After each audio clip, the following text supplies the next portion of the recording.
वाजकाचार्य हस्तोत्तर सत्समद भय चरणारविंद भक्ति वेदांत स्वामी शिल प्रभुपाद की जय। ग्रंथराज श्रीमद् भागवतम की जय। निताय गौर प्रेमानंदे। हरि हरि हरि बोल।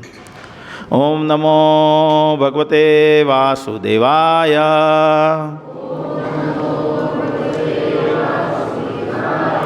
ओम नमो भगवते वासुदेवाय।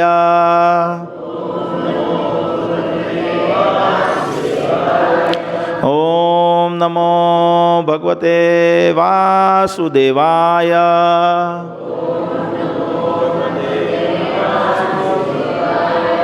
यश ने जगन्नाथ अहीं बेसो। यश ने जगन्नाथ। नारायणं नमस्कृत्यं नरं चैव नरोत्तमं देवीं सरस्वतीं व्यासं ततो जयामुदीरयेत्। नस्तप्रायेषु अभद्रेषु नित्यं भागवत सेवया भगवत्या उत्तम श्लोके भक्तिर्भवति नैष्ठिकी। ओम अज्ञानतिमिरान्धस्य ज्ञानाञ्जनशलाकया चक्षुरुन्मीलितं तस्मै श्रीगुरुवे नमः। श्रीचैतन्य मनोभीष्टं स्थापितं येन भूतले स्वयं रूपः कदा मह्यं ददाति स्वपदान्तिकं। वन्देऽहं श्रीगुरो शिवत्पदकमलं श्रीगुरुन् वैष्णवांश्च।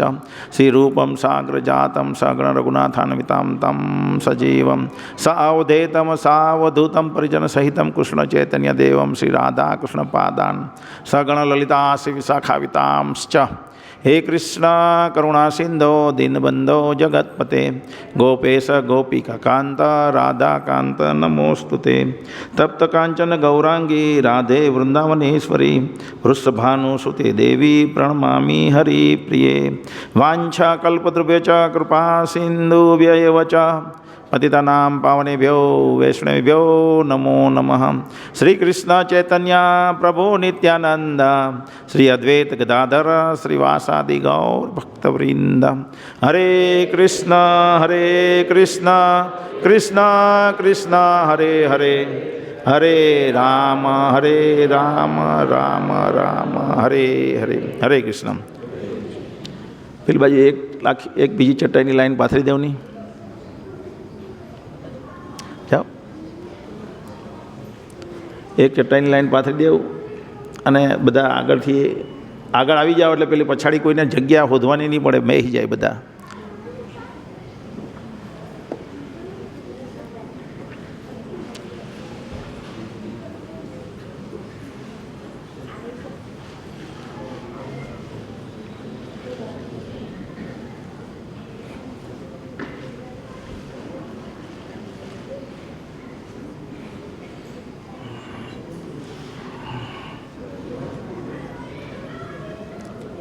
તો આજે આપણે શ્રીમદ ભાગવતમમાંથી શ્લોક જોઈશું.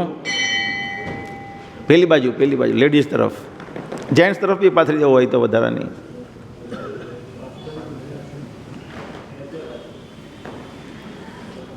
રૂપેશભાઈ આગળ આવી જાઓ. રૂપેશભાઈ, મૂછ વધારી છે તમે હમણાં? પહેલાં તો મેં મૂછ જોઈ તો મને એમ થયું રૂપેશભાઈ નથી, પછી પાછું 2 વખત જોયું. આવો આગળ આવો.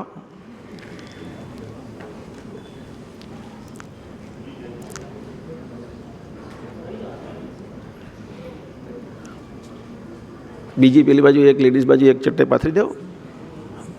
નથી અહીંયા? કંઈ નહીં, ચાલો. ઓકે.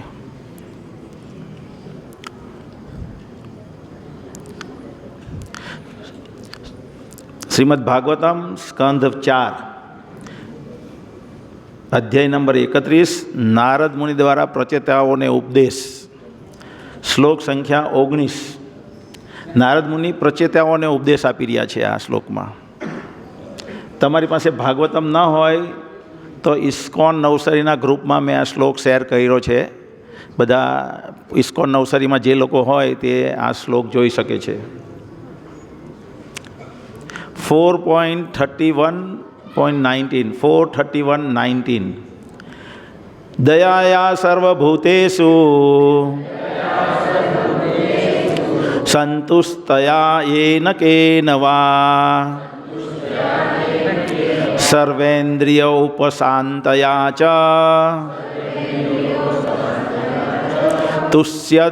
તુષ્યતિ આસુ જનાર્દનઃ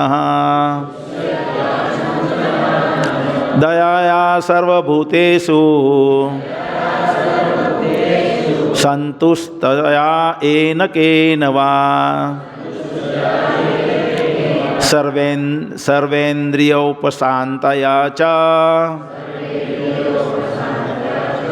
તુષ્યન્ત્યાસુ જનાર્દનઃ દયયા સર્વભૂતેષુ સંતુષ્ટયા येन केन वा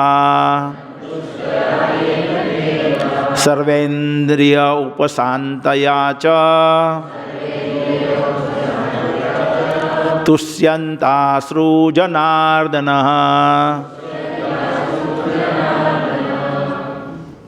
બોલો દયાયા સર્વભૂતેષુ સંતુષ્ટયા येन केन वा સર્વેન્દ્રિય ઉપશાંત્યા ચ તુષ્યત્યાશ્રુ જનાર્દનઃ દયાયા સર્વભૂતેષુ સંતુષ્ટયા येन केन वा સર્વેન્દ્રિય ઉપશાંત્યા ચ તુષ્યત્યાશ્રુ જનાર્દનઃ માતાજી દયાયા સર્વભૂતેષુ સંતુષ્ટયા येन केन वा સર્વેન્દ્રિય ઉપશાંત્યાશ્ચ તુષ્યત્યાશ્રુ જનાર્દનઃ કોઈ ઓર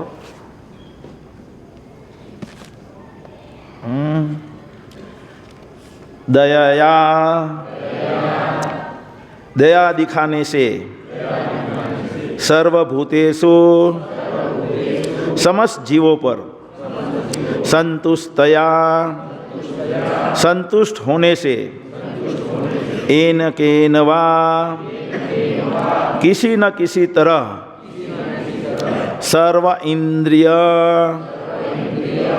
समस्त इंद्रिया उपशांतया वश में करके च भी तुष्यति संतुष्ट होता है आसु तुरंत जनार्दन समस्त जीवों के स्वामी।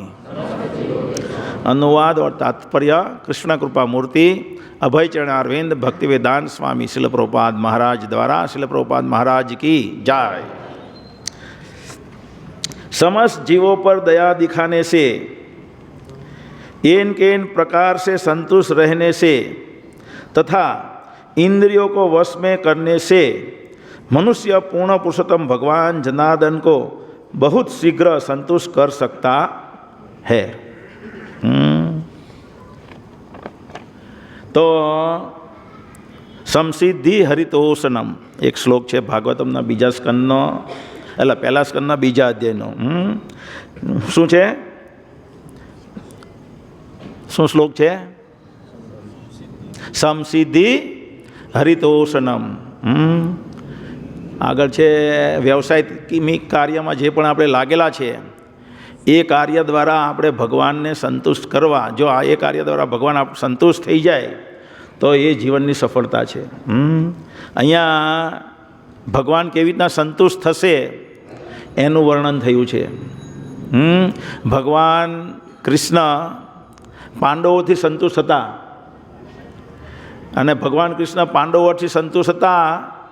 તો યુદ્ધ થયું ત્યારે આ બાજુ 7 અક્ષોહિણી સેના હતી અને સામે 13 અક્ષોહિણી સેના હતી.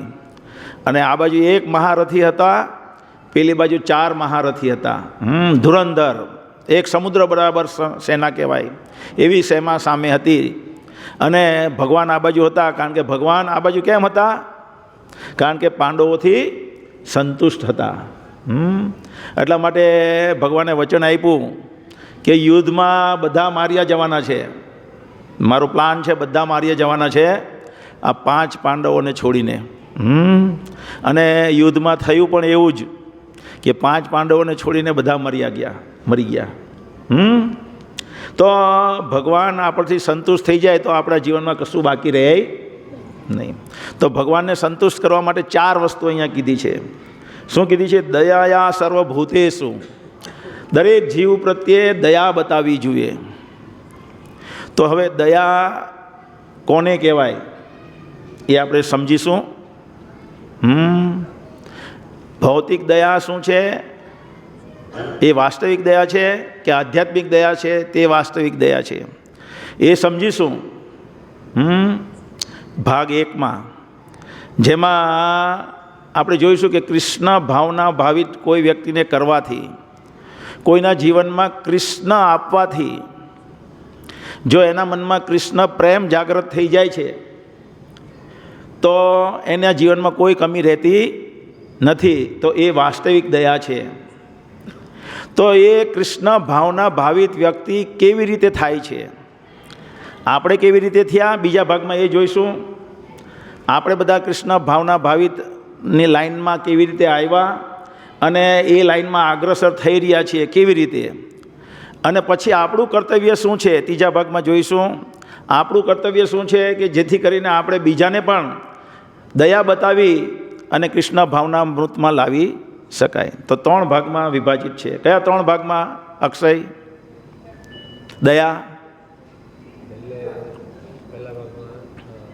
એ પહેલા ભાગમાં આપણે જોઈશું દયા કોને કહેવાય. ભૌતિક દ્રષ્ટિએ લોકો દયા કોને કહે છે, આધ્યાત્મિક દ્રષ્ટિએ કોને કહે છે. પછી કૃષ્ણ ભાવના અમૃત આપીએ કોઈને તો એ સાચી દયા છે. અને એ દયા આપણા પર થઈ છે એટલે આપણે કૃષ્ણ ભાવનામૃતમાં આવ્યા છીએ. અને આપણે હવે કર્તવ્ય છે ત્રીજા ભાગમાં એ જોઈશું કે આપણું કર્તવ્ય છે કે એ દયાને આગળ વધારવી જેથી કરીને ભગવાન આપણી પર સંતુષ્ટ થાય. તો દયા સર્વભૂતેષુ પહેલું કાર્ય છે ભગવાનને સંતુષ્ટ કરવા માટે શું કરવાનું છે? શું કરવાનું છે? દયા બતાવવાની છે દરેક જીવ પર. પછી એન પ્રકારે સંતુષ્ટ રહેવાનું છે, રડવાનું નથી દયા બતાવવા જતાં કે પ્રભુ મને આ તકલીફ છે, મને આમ પેલા એ કહી દીધું, પેલા મને એક વખત અમે પુસ્તક વિતરણ કરવા ગયા હતા તો આનંદ કીર્તિ પ્રભુને પેલા એ સળિયો માર્યો. દુકાનવાળાએ કોણે માર્યો ભાઈ તમને? હે શું કીધું? મુસલમાને માર્યો. મુસલમાને મારેલો કેમ? આ બાજુ આવો તો, અહીંયા આવો તો મને તો ખબર જ નથી. મને તો એમ કે દુકાનવાળાએ મારેલો છે.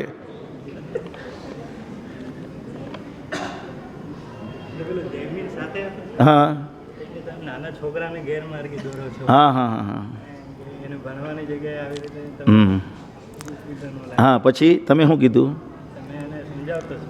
હા ભગવદ્ ગીતા વાંચે છે એટલે ભણવામાં બી એ હોશિયાર છે. હા અને તમારા છોકરાઓને જુઓ એટલે ગુસ્સે થઈ ગયો. એટલે ગુસ્સે થઈ ગયો. તો ભગવદ્ ગીતા જ્યારે આપણે ભગવદ્ ગીતા ભગવાનનો જે ઉદ્દેશ છે એનું વિતરણ કરવા જઈએ છીએ અને આપણી સાથે કોઈ દુર્ઘટના બને છે ત્યારે આપણા કરોડો જન્મના પાપ ધોવાઈ જાય છે આપણા. આને સળીઓ મારીને ભગવાને કૃપા કરી, વાસ્તવમાં કૃપા થઈ ભગવાનની. કેટલા જન્મોના એના પાપ ધોવાઈ ગયા. તો જ્યારે આપણે સારું જે ભગવાન માટે કાર્ય કરીએ છીએ ભગવાનની પ્રસન્નતા માટે અને એમાં કંઈ દુર્ઘટના સર્જાય છે તો એમાં વાસ્તવિક રીતે ભગવાનની કૃપા થઈ ગણાય છે. કારણ કે ભગવાને એના દ્વારા ખાલી એટલી આમથી દુર્ઘટના દ્વારા કરોડો બીજા દુઃખ ભોગવવાના તો એ બધા કાપી નાખે છે ભગવાન. તો એટલા માટે એના કે એના પ્રકારે સંતુષ્ટ રહેવું જોઈએ. તકલીફ તો રહેવાની આ જગતમાં. શું રહેવાનું? તકલીફ તો રહેવાની. પેલાએ આમ કહી દીધું, પેલાએ આમ કહી દીધું, પેલાએ આમ કહી દીધું, પેલાએ મને બોલાવ્યો નહીં, પેલાએ મને ખાવા નહીં દીધો, અમને પહેલાં જમવા નથી દેતા, પછી જમવા દે છે, બધું એવું બધું રહેવાનું આ જગતમાં. પણ એમાં સંતુષ્ટ રહેવું પડશે. જે પરિસ્થિતિમાં ભગવાન આપણને રાખે છે, ભગવાનની મરજી વગર પાંદડું નહીં હલે, ખ્યાલ ને. તો એ પરિસ્થિતિ પણ આપણને તે પેલો એક શ્લોક છે ભાગવતમના, જો હું બીજું રેફરન્સ આપવા માંડીશ ને આને જ વધારે સમજાવીશ તો પછી જે મૂળ લાઈનમાં જવાનું છે તે રહી જાય. છતાં આપણે થોડુંક 10-15 મિનિટ લાંબુ પ્રવચન કરશું. પછી જેમ બને તેમ વહેલું પતાવવાનો પ્રયત્ન કરશું. છતાં પણ તો ભુંજંતે તે નહીં એવાત્મકૃતમ વિપાકમ, એ શું શ્લોક છે કોઈને ખબર છે? કે આત્મકૃત પાપ જે છે બધાએ, દરેક વ્યક્તિ આપણામાંથી કોઈ એમ નહીં કહે કે હું નિષ્પાપ છું, હું નિષ્પાપ છું એમ ન કહી શકે. દરેક વ્યક્તિ આપણામાંનો અહીંયા બેસેલો છે તે બધા કેટલાઓ પ્રકારના કરોડો અને પછાડી જેટલા મીંડા લગાવાય ને અહીંથી અમેરિકા જેટલા તો બી ઓછા પડે એટલા પાપ આપણા દરેકના માથા પર છે. આ આપણું જે કોઈ એમ માનતું હોય કે હું નિષ્પાપ છું તો એ એની મૂર્ખામી છે, અજ્ઞાનતા છે. બાકી વાસ્તવિકની દૃષ્ટિએ મારા પર પણ એટલા જ પાપ છે અને તમારા પાસે પણ એટલા જ પાપના બોજ છે. તો એના લીધે કંઈ ને કંઈ આફતો આવવાની. અને એ આફતો સંતુષ્ટ રહેવાનું. એ આફતોમાં અપમાન થાય તો બી એ ભગવાને નિર્માણ કર્યું હોય, ભગવાનની મરજી વગર પાંદડું નહીં હલે તો અપમાન પણ ભગવાનની કૃપા વગર ન આવી શકે. તો એને કે એના પ્રકારે ભગવાનને જોતા હોઈએ આપણે, જો ભગવાન વિશેનું જ્ઞાન હોય તો આપણે કંઈ પણ તકલીફ આવે તો આપણે સંતુષ્ટ રહેશું. કોઈ વ્યક્તિ સગાવાલામાં રૂપિયા લઈને જતો રહે કોઈ, તો આપણે પ્રયત્ન કરવાનો છે કે આપણે ઉલ્લુ નહીં બનીએ ક્યારેય. પણ એવા પ્રયત્ન કરવા છતાં પણ આપણે ઉલ્લુ બની જઈએ તો પછી રડવાનું નથી, તો ભગવાનની ઈચ્છા હતી એમ કરીને આગળ વધવાનું છે. તો એને કે એને પ્રકારે સંતુષ્ટ રહેવાનું. પછી સર્વેન્દ્રિય ઉપશાંતયા, ઇન્દ્રિયોને બધી ઇન્દ્રિયો વશમાં રાખવાની છે. ઇન્દ્રિયો ભોગમાં પોરવવાની નથી. કેવી રીતે થશે? એવી રીતના ભગવાનની સેવા કરવાથી. 4 નિયમોનું પાલન કરી 16 માળા જપ જેમ આપણે 16 માળા જપ કરીશું તો આપણી ઇન્દ્રિયો શાંત થઈ જશે. મન શાંત થઈ જશે પહેલું. અને મન શાંત થઈ જાય તો ઇન્દ્રિયોનો વેગ મનને નિયંત્રણ નહીં કરે, કારણ કે મન મંત્ર દ્વારા નિયંત્રિત થઈ ગયેલું છે. એટલે મન નિયંત્રિત થઈ ગયું તો ઇન્દ્રિયો એને બીજી જગ્યાએ દોરી જઈ શકશે નહીં. તો આ 3 વસ્તુ છે. શું કરવાનું છે? દયા સર્વભૂતેષુ સંતુષ્ટયા એન કેન વા સર્વેન્દ્રિય ઉપશાંતયા. આ 3 વસ્તુ કરીશું તો ઋષિકેશ આપણી જનાર્દન ભગવાન જે જનાર્દન છે એ આપણથી સંતુષ્ટ થઈ જશે. અને જો ભગવાન સંતુષ્ટ થઈ ગયા તો આપણો જીવનનો બેડો પાર. હવે ઓકે, તો દયા પહેલું કરીશું. દયા સર્વભૂતેષુ, એને ડિટેલમાં આપણે જઈશું. 2 વસ્તુ તો સમજી લીધી. એને કે એના પ્રકારે સંતુષ્ટ રહેવાનું, અને સર્વેન્દ્રિય ઉપશાંતયા. આ સર્વેન્દ્રિય ઉપશાંતયા બી એક લાંબો ટોપિક છે. કેવી રીતે મન આપણને વિચલિત કર્યા કરે છે અને કેવી રીતે મન શાંત થાય છે. મન ભગવાને શું બનાવ્યું છે? Accepting and rejecting, thinking, feeling and willing. આ 5 કાર્યમાં મન ચાલ્યા કરે છે. તો એના વિશે વિશ્લેષણાત્મક રીતે આપણે આ સર્વેન્દ્રિય ઉપશાંતયા લેશું. આજે લેશું દયા સર્વભૂતેષુ. તો ભૌતિક દ્રષ્ટિએ દયા કોને કહેવાય? ખુશી.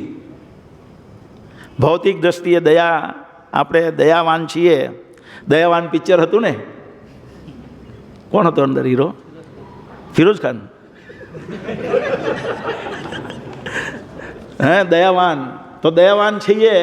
દયાવાન કોને કહે લોકો દુનિયામાં? દુનિયાવી દ્રષ્ટિએ. નિષ્પાપ કોને કહેવાય ભૌતિક દ્રષ્ટિએ?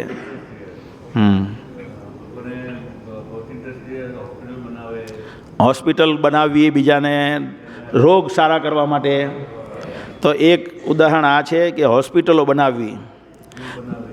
બીજો ઉદાહરણ છે સ્કૂલો બનાવવી, ગરીબોને ખવડાવવું, અન્ન વિતરણ કરવું. પછી પાણીની પરબો બનાવવી, કૂવાઓ ખોદવા. 4 અંગદાન કરવા મૃત્યુ વખતે. 5 વૃદ્ધાશ્રમ ખોલવો, અનાથાલય ખોલવી.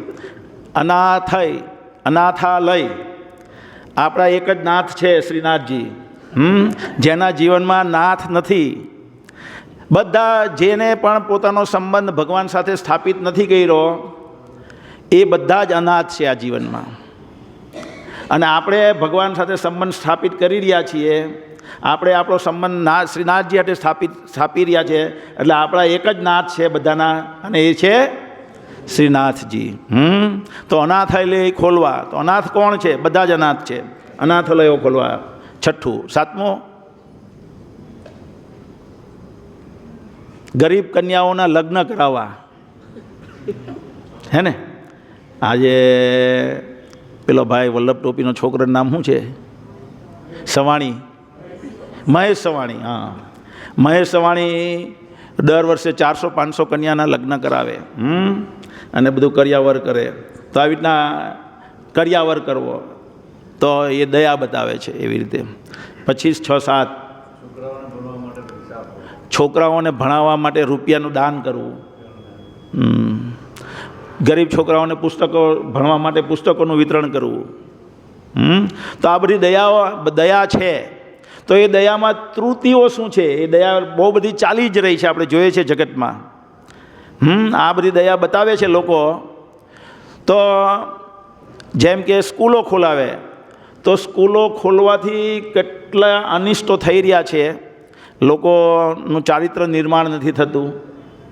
અત્યારે હાલના યુગમાં તો બિલકુલ સહનશીલતા નથી રહી છોકરાઓમાં.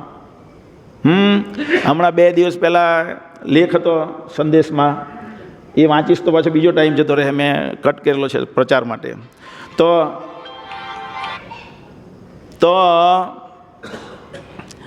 તમે જુઓ કે છેલ્લા 15-20 દિવસથી રોજ અમદાવાદમાં એક ખૂન થાય. અને એ ખૂન કેવી થાય? નાની બાબતમાં, એકદમ તુચ્છ બાબતમાં.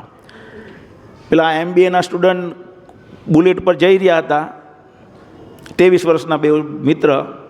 બાજુમાંથી હવાલદાર સ્પીડમાં કાર લઈને ગયો અને કીધું, ભાઈ જરા જોઈને તો ચલાવ. ખાલી એટલું જ કીધું. પેલા થોડીક દૂર ગાડી બ્રેક મારીને ઊભી રાખીને રિટર્ન આવ્યો ને છરો મારી દીધો. અને 2 છોકરાને મારી નાખ્યા. બોલો, આ રેવતુભાઈ છે ને, રેવતુભાઈ, આ હાથ ઊંચો કરે, રેવતુભાઈ, એના ભાઈનો છોકરો પાલીતાણા ડેપોમાં બાઇક ઉપર બેસેલો હતો 5-7 વર્ષ પહેલાં. કેટલા વર્ષ થયા હશે? 12-13 વર્ષ થઈ ગયા. ઓકે. તો પાલીતાણા ડેપોમાં બાઇક પર બેસેલો હતો બસની રાહ જોઈને કે કોઈને લેવા આવેલો છે, અને પગ પર પગ ચડાવીને બેસેલો, એટલે પગ જરાક બહાર નીકળેલા હોય ને, લટકતા હોય ને, એટલે એક વ્યક્તિ ત્યાંથી નીકળ્યો ને એને પગ અડી ગયો. તો આણે કીધું, ભાઈ જરા જોઈને ચાલો નહીં એમ. એટલામાં પેલાના મનમાં મગજ વિફરેલું હતું, ફળ છરો મારી નાખ્યા. એનું મૃત્યુ થઈ ગયું પાલિતાણા ડેપોમાં જ. બોલો, 4 વાગે, બપોરના 4 વાગે. તો એવા અત્યારે હમણાં એક બીજું હતું. એવા તો તમે પેપર વાંચશો એટલે તમને દરરોજ ખબર પડી જશે. નહીં તમારી પાસે લેખ છે, હું મોકલી આપીશ તમને. તો હમણાં છેલ્લા કેટલા સમયથી રોજ ખૂન થાય છે. આજે બી એક ખૂન થઈ ગયું. કેમ? સહનશીલતા કેમ નથી રહી? કારણ કે આધુનિક ભણતર જે છે એમાં કેળવણી આપવામાં આવતી નથી, ચારિત્ર નિર્માણ કરવામાં આવતું નથી. શિક્ષક કંઈ ચારિત્ર નિર્માણનું શીખવાડવા જાય અથવા કંઈક મારે શિક્ષક કોઈ કારણસર, તો વાલી એના માણસોને લઈને, ટીચર, છોકરીઓ, સ્ત્રીઓ બહુ મારે. સ્ત્રીઓ હુલ્લો મચાવી દે, મારા છોકરાને કેમ માર્યો. સંયુક્ત ઘરમાં પણ, જો સંયુક્ત ઘરમાં, આજે પણ સંયુક્ત ઘરમાં તમે જોશો તો બેવના છોકરા હોય, એમાં જો એક છોકરાને એક કાકાએ કે મોટા પપ્પાએ માર્યો હોય તો તરત જ એની મા એમ કહેશે કે મારા છોકરાને કેમ મારે છે. તમે જોશો તો કેમ? કારણ કે આધુનિક ભણતરમાં સહનશીલતા નહીં થઈ રહી. જરાક પણ સહનશીલતા નહીં, નાની નાની બાબતમાં મારી નાખવામાં આવે છે. આવી બાબતમાં મળતા નહીં હતા. તો આ શિક્ષણ આધુનિક શિક્ષણની દેન છે. આધુનિક શિક્ષણની દેન છે કે વૃદ્ધાલયો ખુલી રહ્યા છે. ખુલી રહ્યા છે ને, આટલા બધા વૃદ્ધાલય અમે નાના હતા ત્યારે જોયા જ નહીં હતા. તો આ શિક્ષણની ત્રુટિ છે. જેની જગ્યાએ વૈદિક ગુરુકુળમાં ભણતા વિદ્યાર્થીઓ હતા. શું હતા? ચારિત્ર નિર્માણ થતું હતું. આજે અમે ભોપાલ ગયા તો મુકુંદ, નર્તક ગૌરાંગ પ્રભુનો છોકરો મુકુંદ હતો. હવે પ્રવચન હતું ગોકુલ કૃષ્ણ પ્રભુનું, ગોકુલચંદ્ર પ્રભુનું, અને એટલું સરસ પ્રવચન હતું એમનું. પણ એ કારણ કે ક્રોએશિયાના છે એટલે ઇંગ્લિશમાં પ્રવચન હતું. તો મુકુંદ 19 વર્ષનો બાળક છે. કેટલા વર્ષનો બાળક છે? તારી સાથેનો જ છે ને, અંગીરા દાસના જેટલો જ છે એ છોકરો. અને અત્યાર સુધીમાં મેં ઇંગ્લિશ ટ્રાન્સલેશન જે જોયું એવું ઇંગ્લિશ ટ્રાન્સલેશન કોઈએ નથી કર્યું. એટલા સ્પષ્ટ શબ્દ, એ જ શબ્દનો ભાવ એ જ પ્રોપર હિન્દી વર્ડ લઈને આવે. મેં કેટલાના સવ્યસાચી પ્રભુનું ઇંગ્લિશ ટ્રાન્સલેશન જોયું. મેં એને સ્વયં કીધું કે મેં તમારું ટ્રાન્સલેશન કેટલી વખત સાંભળ્યું છે ઇંગ્લિશમાંથી હિન્દીમાં, પણ આ મુકુંદનું જે ટ્રાન્સલેશન હતું તે જબરજસ્ત હતું. અને એ ભણ્યો છે શું? ગુરુકુળમાં ભણ્યો. ક્યાં ભણ્યો? ગુરુકુળમાં ભણ્યો. અને ત્યાં કોઈ સ્કૂલમાં ભણાવે એવું ભણાવતા નહીં, પણ ઇંગ્લિશમાં કેટલો પાવરફુલ. 19 વર્ષની ઉંમરે, 18 વર્ષ કે 19 વર્ષ હશે અત્યારે. તો આ ગુરુકુળમાં ભણાવવા. આનો ભાઈ યશ અહીંયા આવેલો હતો. આ અંગીરા રસને એક દિવસ મેં કીધું હું તને મારા ઘરે જમવા લઈ જઈશ પ્રસાદ લેવા. તો હું ભૂલી ગયો કીધા પછી. મેં કીધા પછી ભૂલી ગયો લેવા આવવાનું એને અહીંયા. તે ભાઈ 3 વાગે લગીને અહીંયા બેસી રહ્યા, અને 3 વાગે લગીને હું લેવા નહીં આવ્યો તો ઘરે જઈને હોઈ ગયો, ભૂખો હોઈ ગયો. આવી રીતે વૈદિક ગુરુકુળમાં ચારિત્ર નિર્માણ થતું. ગુરુ જો પ્રસાદ લેવાનું ન કહે કે ચાલો પ્રસાદ લેવા, તો વિદ્યાર્થી પ્રસાદ લેવા જતા નહીં. આને ચારિત્ર નિર્માણ કહેવાય. ખ્યાલ આવ્યો ને? એવું જ ચારિત્ર નિર્માણ કોનું હતું? યુધિષ્ઠિર મહારાજનું. ને કોનું હતું? યુધિષ્ઠિર મહારાજ, પરીક્ષિત મહારાજ, બધા જ રાજા અને ઋષિઓના ગુણ ધરાવતા હતા. તો એ રાજાઓનું આખા વિશ્વના સમ્રાટ હતા. અત્યારે નાના નાના ટુકડા થઈ ગયા. અત્યારે ભારતમાં આપણે છીએ, ભગવાન કૃષ્ણના ભક્ત ઉપર હુમલો થઈ રહ્યો છે બાજુના દેશમાં. નાનું અમથું ટેણીયું અમથું દેશ છે, પણ કશું કરી શકતા નથી. એ પરીક્ષિત મહારાજ કળિયુગને પ્રવેશતા અટકાવી દીધેલો હતો અંદર. આખા વિશ્વના સમ્રાટ હતા અને કળિયુગને પ્રવેશવા નહીં આવ્યો. આજના આધુનિક ભણતરમાં બધા ભણવા જાય, ડ્રગ્સ લે, દારૂ લે, નશેડી થઈ જાય બધા, અને કળિયુગનો વધારીએ છીએ આપણે.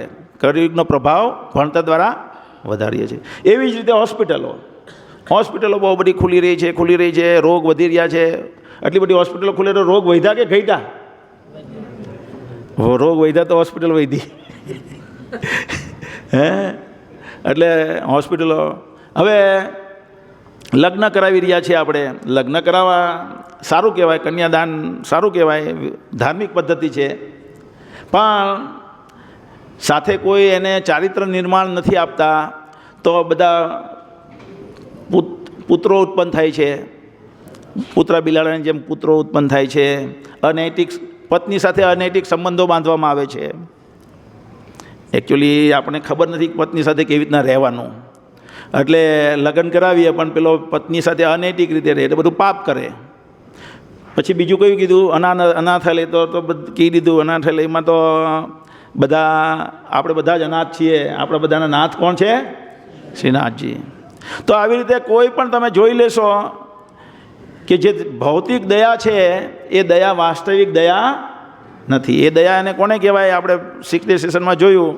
ભગવાન ભગવદ્ ગીતામાં પણ કે પ્રભુપાદ ભગવદ્ ગીતાના બીજા જેને પહેલા શ્લોકમાં અશ્રુપૂર્ણ કુલેક્ષણમવાળા શ્લોકમાં શું સમજાવે છે કે દયા, વાસ્તવિક દયા એને કહેવાય કે અંદરના જે આત્મા છે એને બચાવો, નહીં કે શરીરને બચાવવું.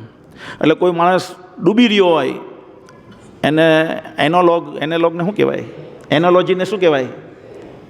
ગુજરાતીમાં સરખામણી કરે છે કે એક માણસે કોટ પહેરેલો છે, કરોડ રૂપિયાનો કોટ કે લાખ રૂપિયાની વેલ્યુવાળો કોટ છે, અને ડૂબી રહ્યો છે નદીમાં, કંઈક કારણસર પડી ગયો, તો એને કોટને બચાવવો જોઈએ કે માણસને બચાવવો જોઈએ? પણ આધુનિક સભ્યતા એવી થઈ ગઈ છે કે કોટને બચાવે છે. એટલે લિટરલી નહીં, એનો મિનિંગ લેજો.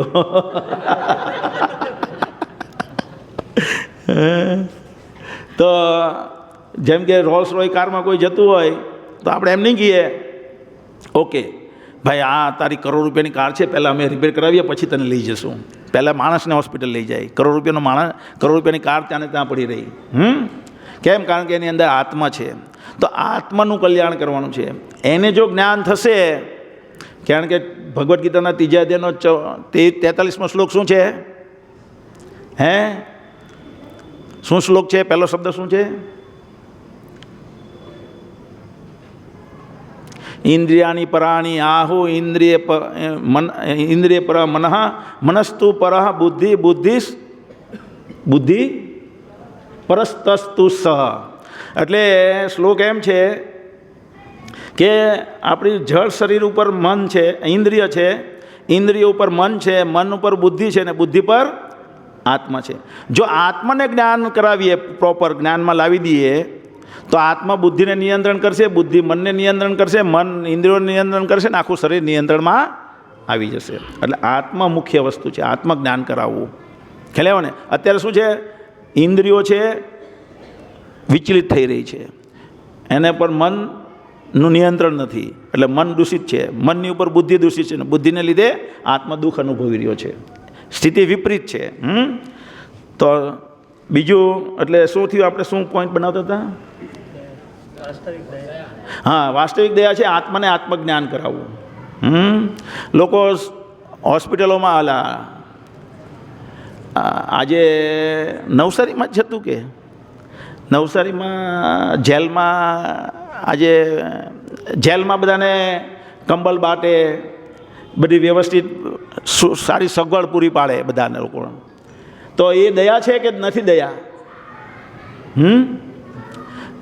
દયા છે, ભૌતિક દયા છે. એનાથી એની માનસિકતામાં કોઈ ફરક પડતો, જેવો બહાર આવશે એવો જ જેને લીધે અંદર ગયો એને મારશે પહેલો. અત્યારે તમે જુઓ તો જેલમાં જેને લીધે જે વ્યક્તિ ગયો હોય તો પહેલો જ બહાર નીકળીને જેના લીધે ગયો હોય તેને જ પટાવી દે. પણ આપણે જેલમાં જઈને ક્લાસ શરૂ કરવાના છે.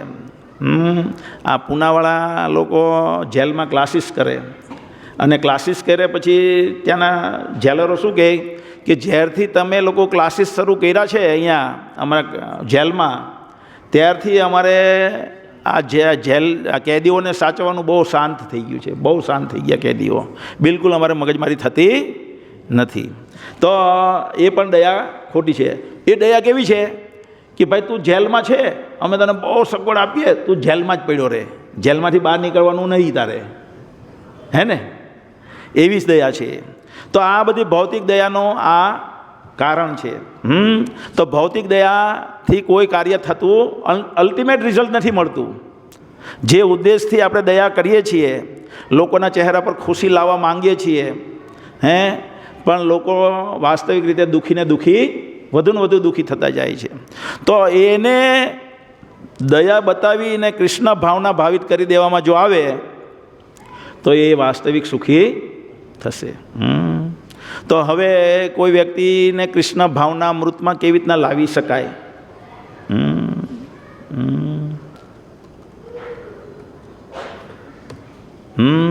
કોઈ વ્યક્તિને કૃષ્ણ ભાવના અમૃતમાં કેવી રીતના લાવી શકીએ આપણે?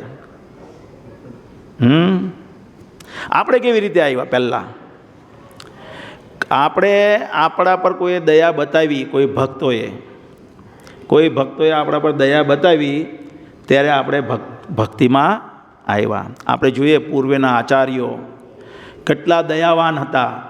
પ્રહલાદ મહારાજને ભગવાન કહે છે ચાલો હવે હું તમને વૈકુંઠમાં લઈ જાઉં છું. તો પ્રહલાદ મહારાજ શું કહે?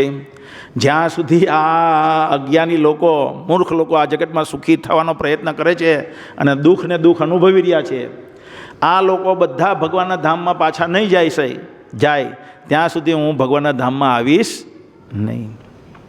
હે, કેટલી મોટી દયા, કેટલી મોટી દયા. વાસુદેવ દત્ત એમનો અવતાર છે ચૈતન્ય મહાપ્રભુની લીલામાં. વાસુદેવ દત્ત નામના એક ભક્ત છે, ગરીબ હોય. ભગવાન ચૈતન્ય મહાપ્રભુ શિવાનંદ સેનને આદેશ આપે કે તમે આની દેખભાલ કરજો. બહુ ગરીબ છે, એના ઘરના વ્યક્તિઓની પણ દેખભાલ કરજો. આર્થિક દ્રષ્ટિએ બહુ એની સ્થિતિ સારી નથી. પણ બધા ભક્તોને મળતા હોય તો એક વખત આને પણ મળે. બધા ભક્તો બંગાળમાંથી આવે જગન્નાથપુરી અને ચૈતન્ય મહાપ્રભુ માટે સાથે 4 ચતુર્માસમાં રહે અને ત્યાર પછી પાછા બંગાળમાં જતા રહે. અને બધા જાય ત્યારે એક પછી એક ચૈતન્ય મહાપ્રભુને મળે, અલગ અલગ દિવસે બધા મળે. તો જ્યારે આ વાસુદેવ દત્તને મળે છે ત્યારે એના વખાણ કરવા માંડે ચૈતન્ય મહાપ્રભુ. એક મિનિટ, શું વખાણ કરવા માંડે? આપણે આનું આપેલું જોયું, તાત્પર્ય જોઈ લઈએ હે પહેલાં. ये कुछ विधियां हैं जिनके द्वारा भक्त पूर्ण पुरुषोत्तम भगवान को संतुष्ट कर सकता है. इनमें सबसे पहली है दया सर्वभूतेषु, अर्थात समस्त बद्ध जीवों पर दया दिखाना. दया दिखाने की सर्वोत्तम विधि है कृष्ण भक्ति को फैलाना. संपूर्ण संसार इस ज्ञान के अभाव के कारण पीड़ित है. लोगों को जानना चाहिए कि पूर्ण पुरुषोत्तम भगवान ही सभी वस्तुओं के मूल कारण है. ऐसा समझकर प्रत्येक व्यक्ति को उनकी भक्तिमय सेवा में प्रत्यक्ष रूप से लग जाना चाहिए. जो लोग वास्तव में विद्वान हैं और आध्यात्मिक ज्ञान में प्रगति कर चुके हैं, उन्हें संसार भर में कृष्ण भक्ति का उपदेश करना चाहिए, जिससे लोग उसे ग्रहण करके अपने जीवन को सफल बना सकते हैं. सर्वभूतेषु शब्द सार्थक है क्योंकि यह केवल मनुष्य के लिए वरन 84 लाख योनिओं में प्रकट होने वाले समस्त जीवों के लिए प्रयुक्त हुआ है. तो दया कोने माटे बतावनी छे? खाली मनुष्य माटे एवं नहीं, 84 लाख योनिमां दरेक जीव प्रत्ये. જ્યારે આપણે અહીંયા કીર્તન કરીએ છીએ, નગરમાં કીર્તનમાં તમે લોકો ભાગ લેવ છો ત્યારે કીડીના કાનમાં પણ હરે કૃષ્ણ મંત્ર જાય છે અને એનું કલ્યાણ થાય છે. જ્યારે આપણે અહીંયા કીર્તન કરીએ છીએ, રોડ ઉપર કીર્તન કરીએ છીએ, ત્યારે ઝાડ, પશુઓ બધાને એનો લાભ પ્રાપ્ત થાય છે. આ ચૈતન્ય महाप्रभु विधि है. भक्त न केवल मानव जाति को अपितु समस्त जीवों को भी लाभ पहुंचा सकता है. प्रत्येक व्यक्ति हरे कृष्ण मंत्र के जप से आध्यात्मिक लाभ उठा सकता है. जब हरे कृष्ण की दिव्य ध्वनि का उच्चारण किया जाता है तो पौधे, पशु तथा कीड़े तक लाभान्वित होते हैं. इस प्रकार जब मनुष्य हरे कृष्ण महामंत्र का कीर्तन उच्च स्वर से करता है तो वह समस्त जीवों पर दया करता है. संसार भर में कृष्ण भावनामृत आंदोलन को फैलाने हेतु भक्तों को सभी परिस्थितियों से संतुष्ट रहना चाहिए. नारायण परः सर्वे न कुतश्चन विभयति. स्वर्ग पर्ग अपवर्ग नरकेश्व अपि तुल्याम अर्थ दर्शिनः. शुद्ध भक्त को उपदेश कार्य के लिए यदि नरक में भी जाना पड़े तो उसे उसकी परवाह नहीं रहती. यद्यपि श्री भगवान वैकुंठ में है किंतु वे एक शुकर के शरीर में भी वास करते हैं. नरक में उपदेश करते हुए भी शुद्ध भक्त शुद्ध बना रहता है क्योंकि वह निरंतर पूर्ण पुरुषोत्तम भगवान की संगति में रहता है. इस दशा को प्राप्त करने हेतु मनुष्य को अपनी इंद्रियां वश में रखनी होती है. जब उसका मन भगवत भक्ति में रत होता है तो इंद्रिय स्वतः वश में हो जाती है. तो अहीं प्रभुपादे सारमा 3 वस्तु केवी रीतना थई शके एनुं निरूपण कर्युं छे भावार्थमां. तो भक्तो प्रभुपादने एक वखत पूछवामां आव्युं कि शुं तमे नरकमां पण प्रचार करवा जाओ छो? भक्तो शुं नरकमां पण प्रचार करवा जाय छे? तो प्रभुपाद कीधुं हाँ. ए पहला भक्ते पूछेलुं हतुं एमने कि प्रभुपाद नर्क केवुं होय छे? तो प्रभुपाद के आ तमारुं लंडन छे ने ते एक प्रकारनुं नर्क ज छे. તો પત્રકાર બી હોય ત્યારે તો પત્રકાર કહે કે અહીંયા તો કેટલા બધા પેડ પૌધા છે, કેટલું સરસ વાતાવરણ છે, કેટલા ગ્રીનરી ગાર્ડન છે, અને આ નર્ક કેવી રીતના કહેવાય?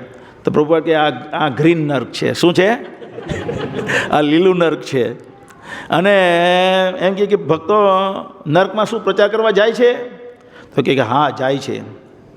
તો કે કેવી રીતે? તો કે આ તમારા લંડનમાં હું પ્રચાર કરી રહ્યો છું, નર્કમાં જ પ્રચાર કરી રહ્યો છું. તો જનક મહારાજ હતા. જનક મહારાજ વૈકુંઠ ગમન થતું હતું ત્યારે નર્કમાં શું જીવોની દશા છે દયાવશ જોવા જાય છે.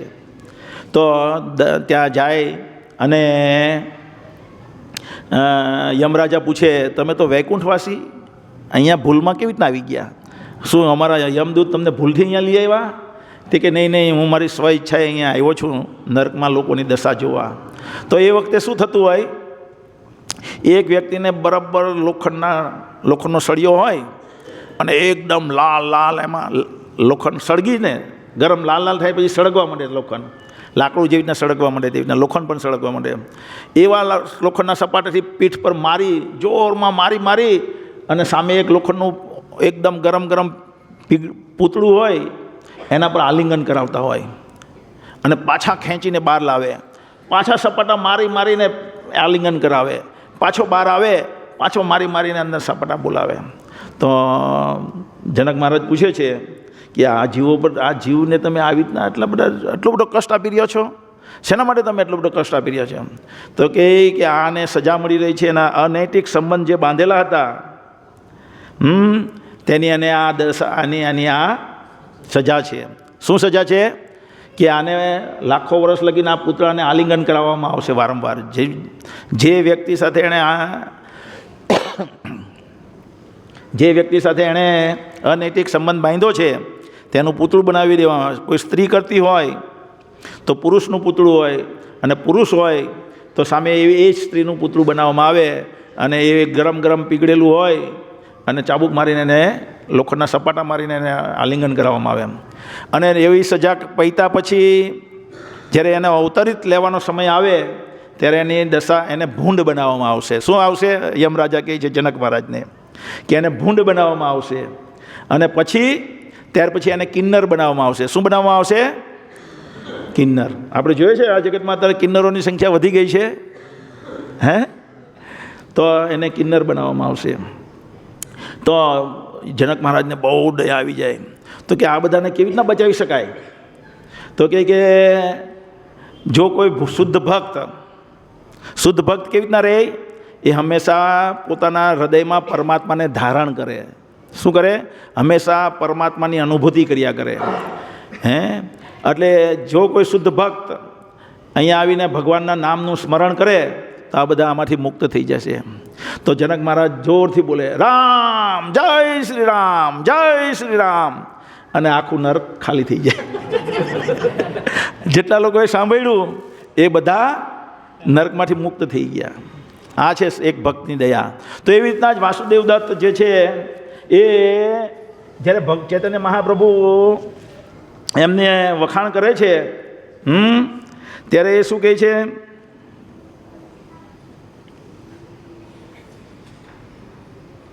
કયો છે? કાં ગયું? શ્લોક સંખ્યા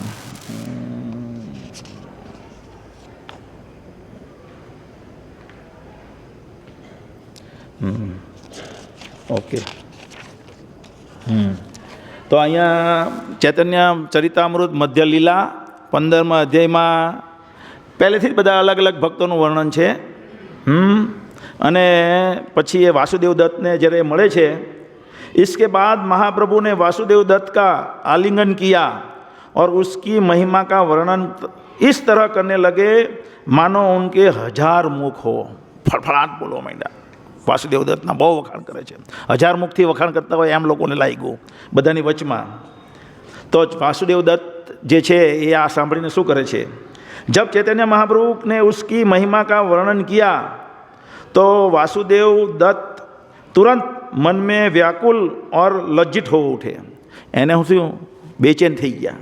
બધાને હું એટલો લાયક નથી ને મારા એટલા વખાણ કરે છે. શરમ અનુભવવા માંડ્યા બધાની વચમાં. જે ભક્ત હોય ગુરુ મહારાજ આપણા વખાણ કરે ત્યારે આપણે અજ્ઞાની હોય ત્યારે આપણને શું થાય? ગર્વ, ઓ મારા વખાણ થઈ રહ્યા છે. પણ જ્યારે આપણે વાસ્તવિક જ્ઞાન થાય અને ગુરુ મહારાજ જો આપણા વખાણ કરે તો આપણે ભગવાનને પ્રાર્થના કરવી જોઈએ કે ભગવાન હું આને લાયક નથી, પણ ગુરુ મહારાજ કૃપાવશ મારા વખાણ કરી રહ્યા છે, મારું પતન નહીં થઈ જાય, મારી રક્ષા કરજો. એવી રીતના આપણે પ્રાર્થના કરવી જોઈએ.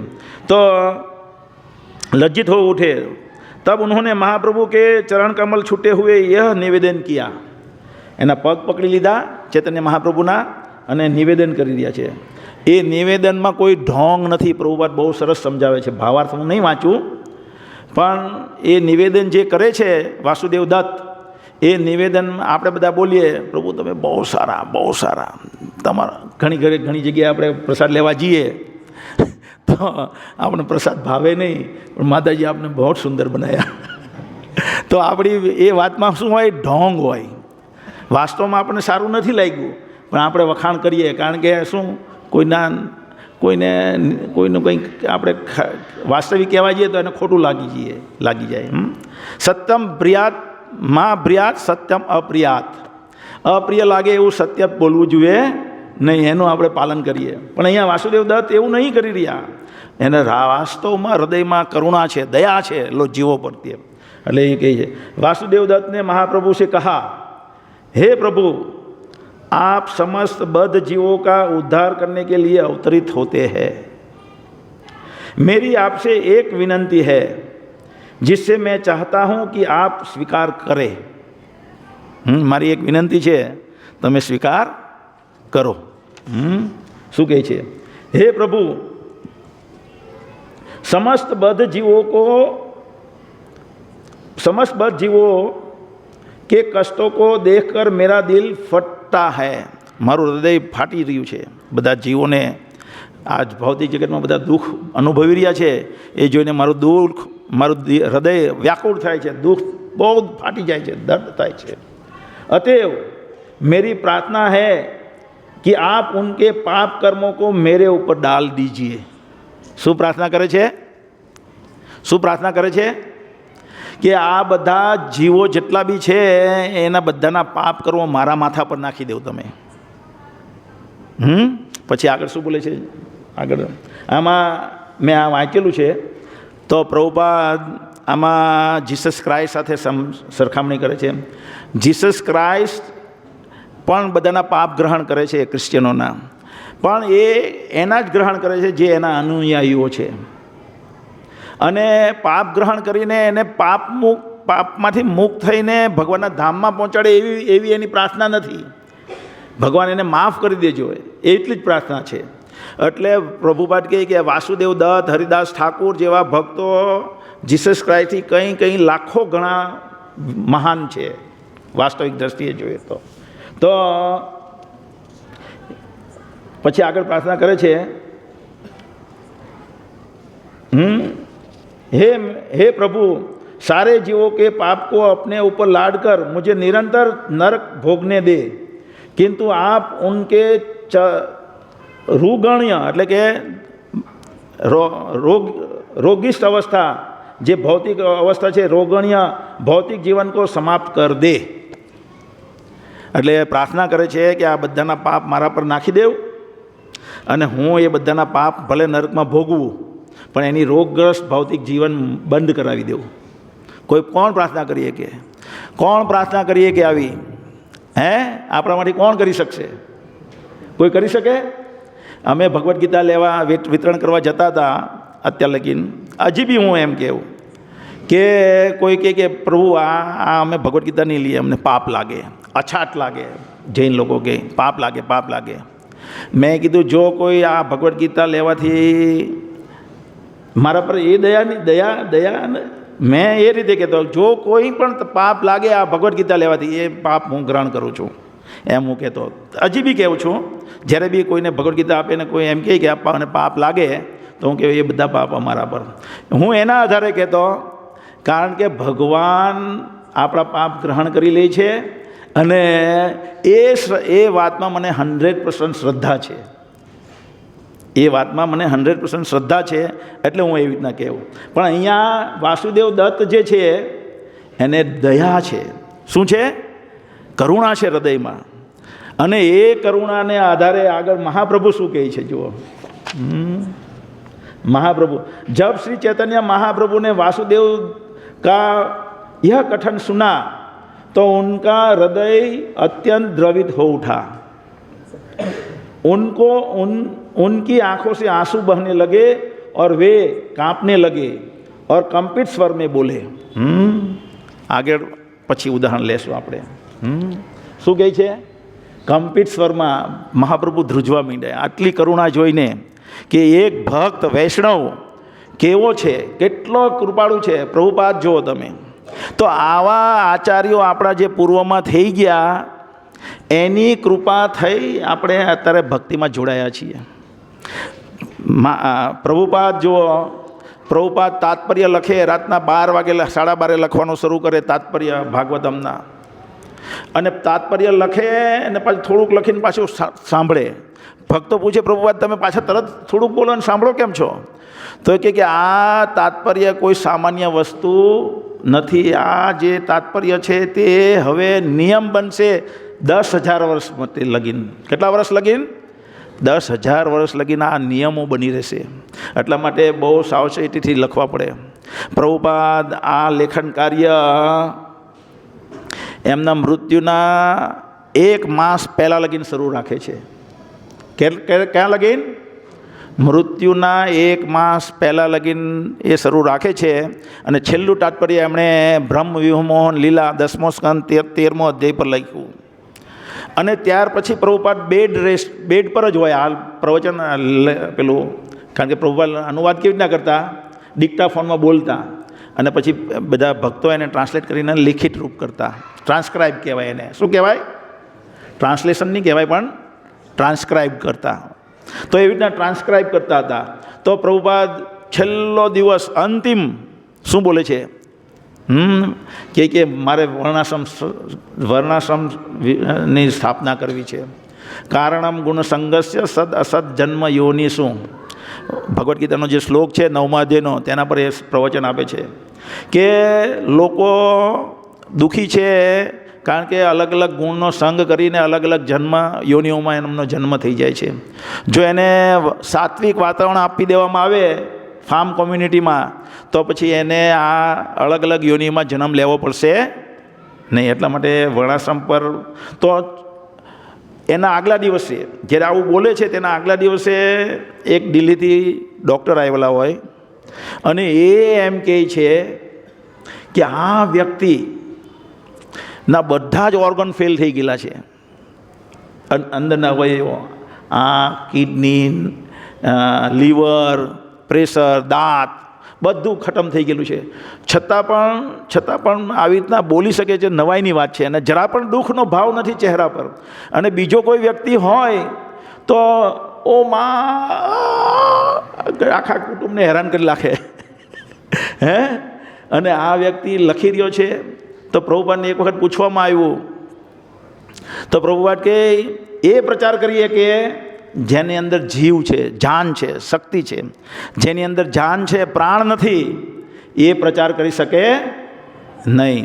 અને પ્રભુપાદે બતાવ્યું, આગળ કીધેલું હતું કે જો કોઈ વ્યક્તિ 4 નિયમોનું પાલન કરે છે અને 16 માળા જપ કરે છે અને પ્રચાર કરે છે 3 અને ચોથું કંઈક પણ યોગદાન આપે છે ચૈતન્ય મહાપ્રભુની મુવમેન્ટને, તો એ વ્યક્તિ આ જીવનના અંતે ભગવાનના સામે સામે દર્શન કરી શકશે. જેમ આપણે એકબીજાના દર્શન જોઈએ છીએ ને એવી જ રીતે વ્યક્તિ ભગવાનને જોઈ શકશે. તો જય અદ્વૈત મહારાજ પૂછે શું પ્રભુપાદ સાચે આવું થશે? પ્રભુપાદ ટેબલ પર હાથ ઠોકે, યસ, જોઈ શકશે દરેક વ્યક્તિ. બીજી એક વખત કીધું કે ચૈતન્ય મહાપ્રભુએ આ તો કીધું નિત્યાનંદ પ્રભુને કે જો કોઈ પ્રચાર કરે છે આ જીવન પર્યંત જીવનના અંતિમ ક્ષણ સુધી જો કોઈ પ્રચાર કરે તો એને હું સ્વયં લેવા આવીશ. લેવા આવેલા ને ભગવાન ધ્રુવ મહારાજને. તો એવી રીતે ચૈતન્ય મહાપ્રભુ સ્વયં આપણને પ્લેનમાં બેસાડીને લઈ જશે જો આપણે પ્રચાર કરીશું તો. તો પ્રભુપાદ એનું જીવતું જાગતું ઉદાહરણ છે. મૃત્યુના અંત સમયે ગમે તેવી પરિસ્થિતિ હોય પણ એ બ્રહ્મભૂત પ્રસન્નાત્મા એવી અવસ્થામાં હતા, હંમેશા આનંદમાં રહેતા હતા અને પ્રચાર કરતા હતા. તો આવા ભક્તોની દયાનો ભાવ જે છે એની કૃપાથી આપણે બધા અહીંયા બેઠા છીએ. જો પ્રભુપાદ આપણા જીવનમાં ન હોત તો આપણે ક્યાં હોત અત્યારે? તમારામાંથી કોઈ અહીંયા નહીં હોત ને હું નરક તરફ આગળ વધતો હોતે. હું પણ, તમે બધા પણ નરકમાં જ હોતે. તમે જોઈ નહીં શકતા, હું જોઈ શકું છું. હે, તો આપણે બધા નરકમાં જતા હોતે. બીજું કે ભગવાનને આપણા પ્રચારની કંઈ જરૂર નથી. ભગવાનને શું આપણે લલ્લુ પંજુર જેવો વ્યક્તિઓને પ્રચારની જરૂર? કોઈ જરૂર નથી. લક્ષ્મી સહસ્ત્ર શતસંભમ સેવ્ય માનમ, હજારો લાખો લક્ષ્મી દેવીઓ ભગવાનની સેવામાં નિયુક્ત છે. ભગવાન પાસે બહુ બધા જીવ છે, શુદ્ધ ભક્તો. એકાંશેન સ્થિતો જગત, ભગવાનના ધામમાં આ જગતની વસ્તી છે એની કરતાં 3 ગણી બધી વસ્તુ છે. આ બ્રહ્માંડમાં જેટલી વસ્તી છે તેના કરતાં. તો એ બધી વસ્તી ભગવાન પ્રચારમાં લગાવીને ભગવાન એની પાસેથી સેવા લઈને બધાને પ્રચાર કરી શકે. છતાં ભગવાન આપણે પણ કૃપાવશ આપણી સેવા લે છે. જેવી રીતે ઉદાહરણ આપીએ કાંઈ કે હનુમાનજી હશે પેલી ખિસકોલીને લઈને, ખિસકોલી રેતી નાખતી હોય, આ મોટા મોટા પહાડ બધા હનુમાનજીને પથ્થરને બનાવીને દરિયામાં રસ્તો બનાવવા માટે, લંકા જવા માટે, તો ખિસકોલી પેલી રેતી લઈને લાવતી હોય. તો હનુમાનજી હશે તો ભગવાન નારાજ થઈ જાય. ભગવાન કહે, હનુમાનજી આપણે આ શેના માટે બનાવી રહ્યા છે? આ શું કહેવાય, આ સેતુ શેના માટે બનાવી રહ્યા છે? તો હનુમાનજી કહે કે આપણે લંકા પર લંકા જવાનું છે એટલા માટે. ભગવાન કહે, નહીં, એક બાણ મારું સમુદ્ર સૂકવી નાખું. હે, એક બાણ મારીશ સમુદ્ર સૂકવી નાખું. એના લંકા જવા માટે આપણે બાણ નથી બનાવી રહ્યા. તો બીજું કારણ તો કે આપણે રાવણ પર વિજય મેળવવાનો છે અને સીતા માતાને લાવવાના છે. તો ભગવાન રામ કે દરેકના હૃદયમાં હું પરમાત્મા રૂપે બિરાજમાન છું. અહીંથી સ્વિચ દબું, પેલાના પ્રાણ ત્યાગી જાય, રાવણના સ્વાહા થઈ જાય ત્યાં જ. આપણે એના માટે નથી જઈ રહ્યા. આપણે તો પ્રભુ હનુમાનજી કહે કે પ્રભુ, તો આપણે આટલા મોટા પથ્થર લાવીને મહેનત કરીએ છીએ, શેના માટે કરીએ છીએ? તો કે હું એ જોવા માગું છું કે તમારી અંદર કેટલો ભાવ છે સેવાનો મારા માટે. શું છે? ભાવ સેવાનો કેટલો છે. એ સેવાનો ભાવ જોવા માટે હું તમને આ સેવા આપી છે. પરિણામની મને નથી, પરિણામ તો ભગવાન નક્કી કરશે. તો એવી જ રીતે જટાયુ હતું. જટાયુને ખબર હતી કે હું રાવણ સામે યુદ્ધ નહીં કરું, જીતી નહીં શકીશ, પણ છતાં એનો ભાવ છે કે પ્રભુ રામની મારે સેવા કરવી છે, ભલે મારા પ્રાણ જતા રહે. તો એણે જટાયુએ સેવા કરી ને પ્રાણ ત્યાગ્યા. એનો પેલું એક પાંખ કાપી નાખીને નીચે પટકાઈ ગયો અને છેલ્લે મૃત્યુ પામે છે. તો અગ્નિદાહ કોણ આપે છે એને? છેલ્લે ભગવાન રામ અગ્નિદાહ આપે છે. એવી જ રીતે અભિમન્યુ, ભગવાન જ્યારે મહાભારત થાય નું વર્ણન થાય તો અભિમન્યુનું નામ લેવામાં આવે. અભિમન્યુને ખબર હતી કે મારું મૃત્યુ થવાનું જ છે, હું ચક્રવ્યૂહમાંથી પાછો નહીં આવી શકીશ. પણ ભગવાનની ઈચ્છા હતી એટલે એણે ચક્રવ્યૂહમાં ભાગ લીધો અને મૃત્યુ પામ્યું. તો આપણે પણ શું કરવાનું છે? એટલે આપણે ભગવાન આપણે માટે આપણે લોકોની પાસે સેવા કેવી રીતે માગે છે? આપણે ભાવ બતાવવાનો છે. શું બતાવવાનો છે? ભાવ, તત્પરતા બતાવવાની છે. જો આપણે હૃદયમાં ભાર લાગશે કે મારે ક્યાં આ સેવા આવી, મારે ક્યાં પુસ્તક વિતરણ કરવાનું બહુ મગજમારીવાળું છે, જો એવો ભાર લાગતો હોય તો ભગવાન એ સેવા સ્વીકારશે નહીં. ભગવાનને આનુકૂલ્યસ્ય સંકલ્પ, શું છે પેલું? આનુકૂલ્યસ્ય પ્રતિકૂલ્યસ્ય વર્જનમ. અનુકૂળ જે છે ભગવાનને, એ રીતે ભગવાન માટે કાર્ય કરીએ તો ભગવાન સ્વીકારે છે. જેવી રીતના કાલે આપણે પેલું જોતા હતા, આવું પેલા ઉદાહરણ આવ્યું. શું ઉદાહરણ આવ્યું? હાથીવાળું. હા, રંગનાથ મંદિર છે. તેમાં એક વ્યક્તિ બહુ અહંકાર હોય એનામાં કે હું ભગવાનને એટલું દાન કરીશ, આમ કરીશ, તેમ કરીશ. અને અને રંગનાથ જોઈ કે આનામાં તો બહુ અહંકાર છે, એટલે પૂજારીના સપનામાં આવે અને એમ કહે કે આ રાજા જ્યારે આવે, રાજા અહીંયા આવે ત્યારે તમે એની કોઈ સેવા દાન આપવાનું કહે ત્યારે દાન લેતા નહીં. કેમ? કારણ કે એનામાં બહુ અહંકાર છે. અને છતાં પણ જો તમારે આપવું હોય તો તમે એને એમ કહેજો કે એક હાથી છે, એના મસ્તક પર એક મણી છે, એ મણી તમે જો લઈ આવો તો એ અમે સ્વીકારીએ. તો રાજા જ્યારે આપવા આવે ત્યારે પેલો પૂજારી ના પાડી કે મારે તમારું દાન જોતું નથી. અને પછી કહે કે જો તમારે આપવું જ હોય તો એક હાથીની અંદર મણી છે, એક વિશેષ પ્રકારનો મણી, એ તમે લઈ આવો તો અમે સ્વીકારીએ.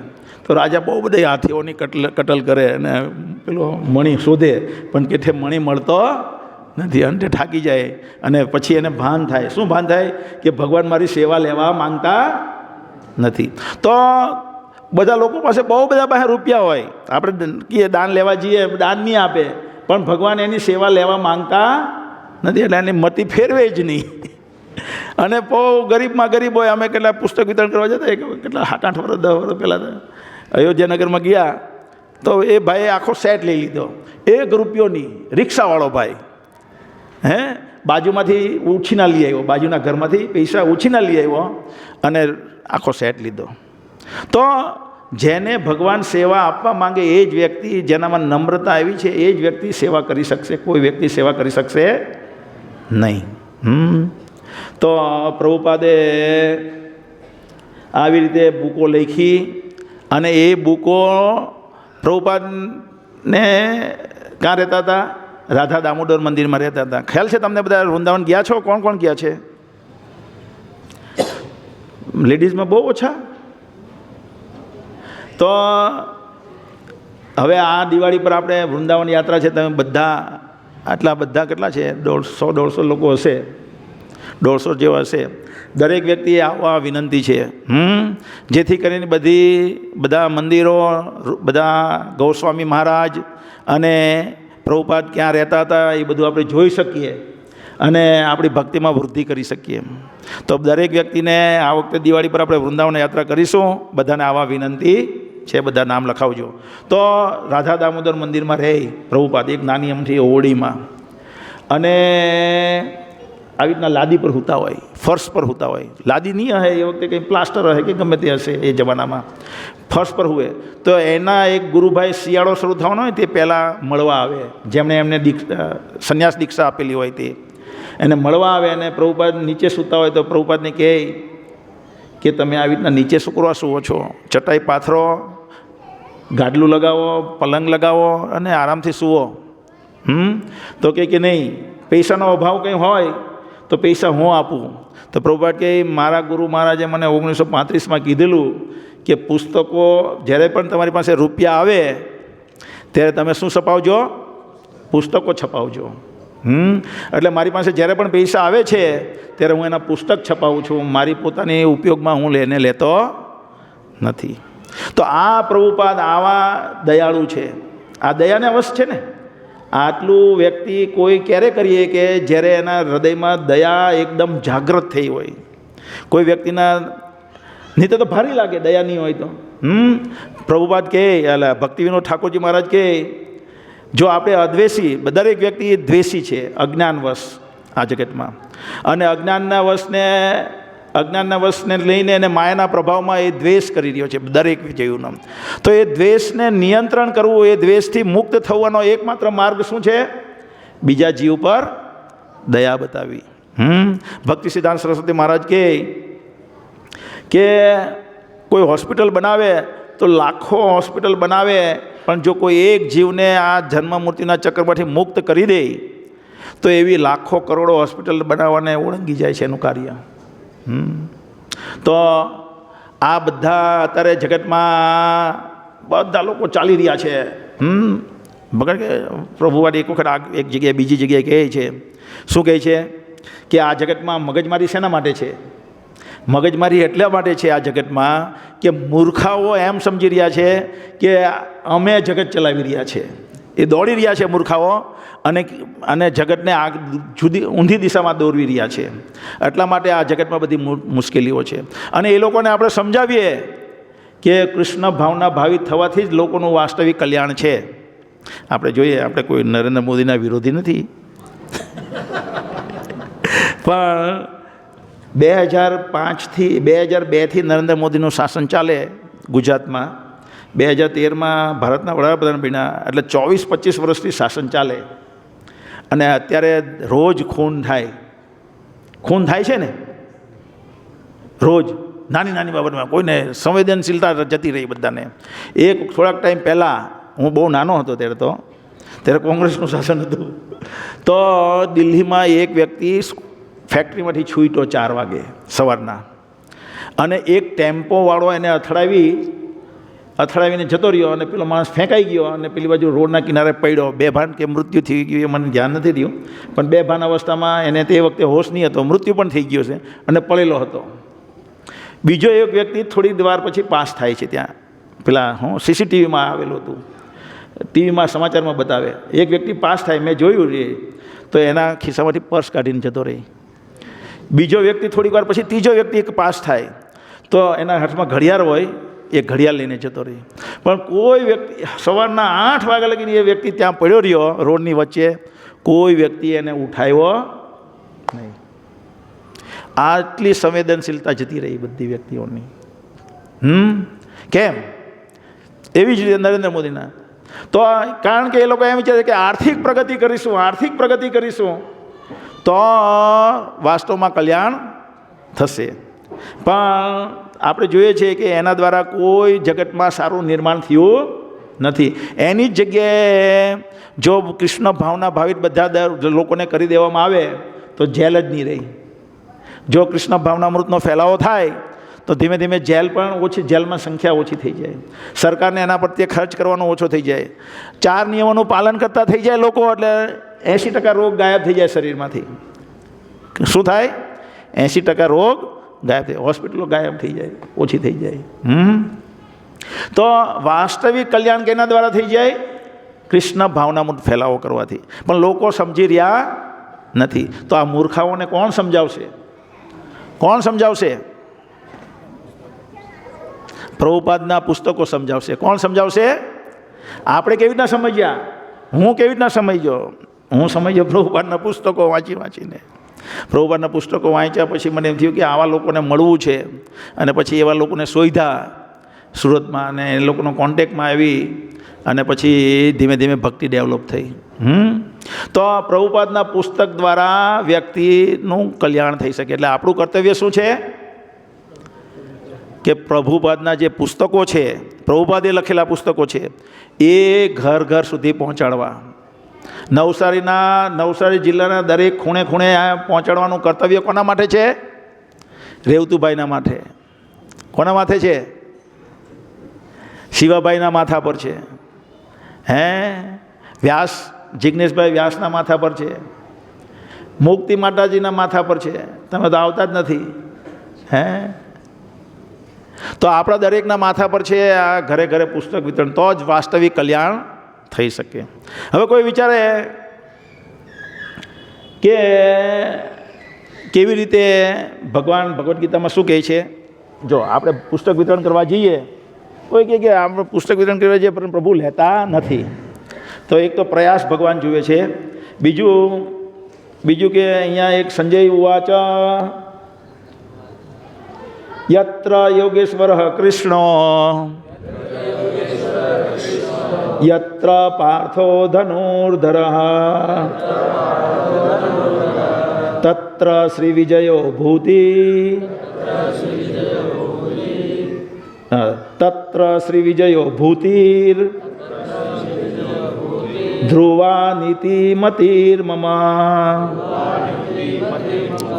તો જ્યાં યોગેશ્વર ભગવાન કૃષ્ણ છે, પાંડવોના પક્ષમાં હતા તો પાંડવોનો વિજય થયો.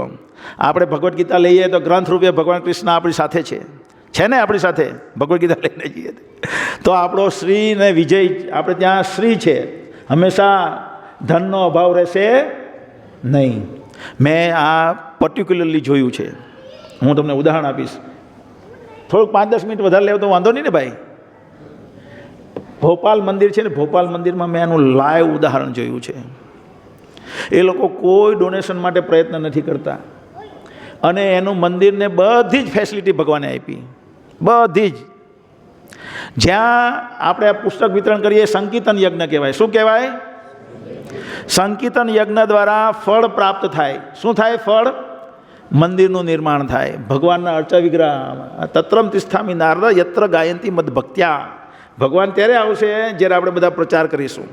અહીંયા બધાને એમ છે ને, આપણે જ્યારે આપણે પ્રચાર કરીશું, અર્ચા વિગ્રહ આવે, અર્ચા વિગ્રહ આવે એટલે આ અત્યારે જે સંખ્યા છે એની 10 ગણી ઓટોમેટિક થઈ જાય. ભગવાન આવે એટલે ભગવાન જ બધાને આકર્ષણથી ખેંચે. અર્ચા વિગ્રહ આવે એટલે તો એ ક્યારે આવશે? જ્યારે આપણે પ્રચાર કરીશું. તો જ્યારે પ્રચાર કરીએ ત્યારે શ્રી છે, વિજય છે, દ્રઢ નિશ્ચયતા છે, અને નૈતિકતા છે. નીતિર્મમ. આ 4 વસ્તુ ત્યાં અવશ્ય હોય છે. તો કોઈ વ્યક્તિ વિચારી શકે કે પ્રભુ અમે પુસ્તક વિતરણ કરવા જઈએ તો કોઈ લેતું તો ઘણા નથી લેતા, પણ ઘણી વખત એવું થાય કે આપણે જેને ધારેલું એ નહીં લે, અને ત્યારે ભગવાન આપણી શું લે છે? ભગવાન જોઈ છે કે આનામાં કેટલો ભાવ છે મારી સેવા કરવાનો. ભગવાન પ્રયાસ જોઈએ છે ને. અને ફળ ત્યારે મળે જ્યારે આપણે શાર્પ હોઈએ. શું હતું કાલે આપણે સાંભળતા હતા એમાં? હા, જ્યારે આપણે શાર્પ રહીશું. જો ચાકુ બુઠ્ઠી હોય તો કાપે, શાકભાજી નહીં કપાય. બ્લેડ બુઠ્ઠી હોય તો પેન્સિલ નહીં છોલાય. એવી રીતના જો આપણે શાર્પ નહીં હશું તો આપણે ભાવ વ્યક્ત કરી શકીએ, પણ આપણે સાથે સાથે શાર્પ રહેવાનું છે. અને એ શાર્પનેસ આપણામાં ક્યારે આવશે? તીક્ષ્ણતા, ધાર ક્યારે આપણી તેજ થશે? જ્યારે આપણે પ્રભુપાદને પૂછ્યું લોસ એન્જલિસમાં એક વખત કે કેવી રીતે તમારા પુસ્તકોનું વિતરણ કોઈ વધુમાં વધુ કરી શકે, તો પ્રભુપાદે કીધું કોઈ વ્યક્તિ એક જ બેઠકે 16 માળા જપ જો કરે અને હંમેશા કરે એવી રીતે નિત્યમ, તો એને શક્તિ પ્રાપ્ત થાય છે ભગવાન તરફથી, અને એ પુસ્તક વિતરણ કરી શકે છે.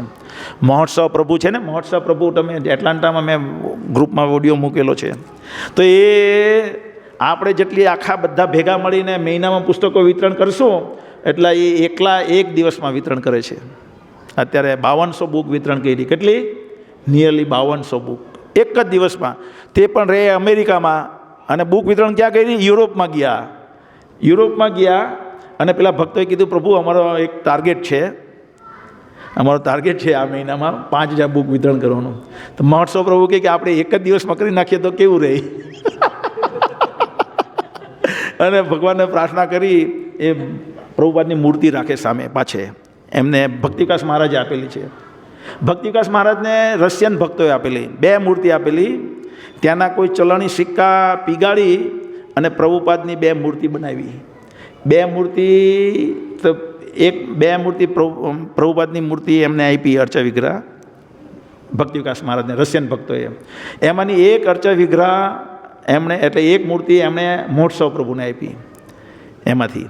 અને મહોત્સવ પ્રભુ એ રાખે આમ સામે, અને પ્રાર્થનાના મૂળમાં માળા જપ કરે. હરે કૃષ્ણ કૃષ્ણ કૃષ્ણ હરે હરે, હરે રામ રામ રામ હરે હરે. એ પ્રાર્થનાના ભાવે કે હું તમારા પુસ્તકનું વિતરણ કરીને આ જગત પર વાસ્તવિક દયા બતાવી શકું, એવા ભાવથી માળા કરે. અને એટલી શક્તિ છે. પહેલાં એણે 4200 એક જ દિવસમાં 4200 બુક વિતરણ કરી, વર્લ્ડ રેકોર્ડ કર્યો. પછી એણે એ જ રેકોર્ડ, વર્લ્ડ રેકોર્ડ તોડ્યો. એક જ દિવસમાં 4600 પુસ્તકનું વિતરણ કર્યું. અને પછી પાછો એ જ રેકોર્ડ એમને તોડ્યો 5200 બુક, મહાબિગ બુકનું વિતરણ કરીને. એક જ દિવસમાં 55 ભાગવતમ સેટ. કેટલા? રોજ અમે છે ને, ગયા વર્ષે હું ભાગવત વિતરણ કરતો હતો તો મારાથી 4 ભાગવત ગીતા વિતરણ થાય. પહેલાં તો ઓર્ડર લીધો હોય, અને વધુ દિવસમાં 4 જ આપી શકું. કેટલા આપી શકું? 4 જ પહોંચાડી શકું. એટલું જ થાય. મેં જોયું, બહુ પ્રયત્ન કર્યો તો 4, વધુ 5. એનાથી વધારે આપણે પહોંચાડી શકીએ એક જ દિવસમાં 55. ને આખા વર્ષમાં એકલા હાથે 1157 ભાગવતમ સેટ વેચ્યા એમણે. બોલો, તો એ ક્યારે સંભવ છે? જ્યારે ગુરુ મહારાજની કૃપા થઈ જાય, જ્યારે ભગવાનની કૃપા થઈ જાય ત્યારે. તો રોજ આપણે પ્રાર્થનાના મૂડમાં રહેવું પડે, નમ્રતાના ભાવમાં રહેવું પડે કે ભગવાન કૃપા કરો કે હું આ તમારી સેવા કરી શકું, તમે મને સેવામાં જોડો. આ રીતની જ્યારે એવો ભાવથી આપણે કરીશું ત્યારે એટોમેટિક આપણી પુસ્તક વિતરણ થશે. બહુ બધા એવા ઉદાહરણ છે. આવતા વખતે હું ઉદાહરણ કહીશ. આજે 5-6 ઉદાહરણ હતા કે કેવી રીતના ભગવાન મદદ મોકલી આપે. આપણે જ્યારે પુસ્તક વિતરણ કરવા માંગીએ ત્યારે ભગવાન એટોમેટિક મદદ મોકલી આપે અને આપણી પુસ્તકો લઈ જતા રહે, વિતરણ થઈ જાય. હરે કૃષ્ણ. બધા માટે પ્રસાદ છે. તો આપણે આ મેરેથોન ઘણી વખત ગયા વર્ષે મેં મેરેથોન કહેતો હતો, એક ભક્તને એમ થયું કે પેલી સાયકલની મેરેથોન કે દોડવાની મેરેથોન તો કે પ્રભુજી અહીંયા લાગેલી છે મેરેથોન, આપણે ભાગ લેવો હોય તો ત્યાં જઈએ. મેં કીધું આ આપણી ભગવદ્ ગીતા વિતરણ કરવાનો મેરેથોન છે. ભગવદ્ ગીતા વધુ વેચવાની આ મહિનામાં. કારણ કે શું આવે છે? મોક્ષદા એકાદશી, જે દિવસે ભગવદ્ ગીતા કહેવામાં આવેલી હતી. ભગવદ્ ગીતા જયંતિ આવે છે આ મહિનામાં. એટલા માટે આપણે વધુ ભગવદ્ ગીતા વેચવાની છે. દરેક વ્યક્તિ ભાગ લેવ અને દયા બતાવો બીજા જીવ પર, અને દયા બતાવી અને ભગવાનને પ્રસન્ન કરવાનો પ્રયત્ન કરવો જોઈએ. જનાર્દન આંસુ શું કહે છે? નહીં, આંસુ જનાર્દન શું છે? આંસુ તુષ્યંત આંસુ જનાર્દન. તરત જ ભગવાન સંતુષ્ટ થશે. ક્યારે? જ્યારે આપણે બીજા જીવો પ્રત્યે દયા બતાવશું. વાસ્તવિક દયા છે. પ્રભુપાદના પુસ્તકો જો કોઈના હાથમાં આવી જાય છે તો એનું જીવન આખું બધું 180 ડિગ્રી ટર્ન મારી દે છે. આમ જતો હોય તો આમ જતો રહે ભગવાનના ધામમાં, નર્કમાં જતો હોય ભગવાનના ધામમાં એનું ગાડી જવા માંડે. એટલા માટે તો આપણે બધા પુસ્તક વિતરણ કરીશું. અમુક લોકોને કોઈક એને પૂર્વ માનસિકતા અનુસાર અમુક લોકો ભાગ નહીં લે, પણ આપણે એના તરફ નહીં જોવું જોઈએ. આપણે આ જે લોકોને આ પ્રવચન દ્વારા એમ થયું કે પુસ્તક વિતરણ કરવા છે, તો એ લોકોએ બીજાને નહીં જોવા, એણે પોતાને સંકલ્પથી પુસ્તક વિતરણ કરવાનો પ્રયત્ન કરવો જોઈએ. હરે કૃષ્ણ.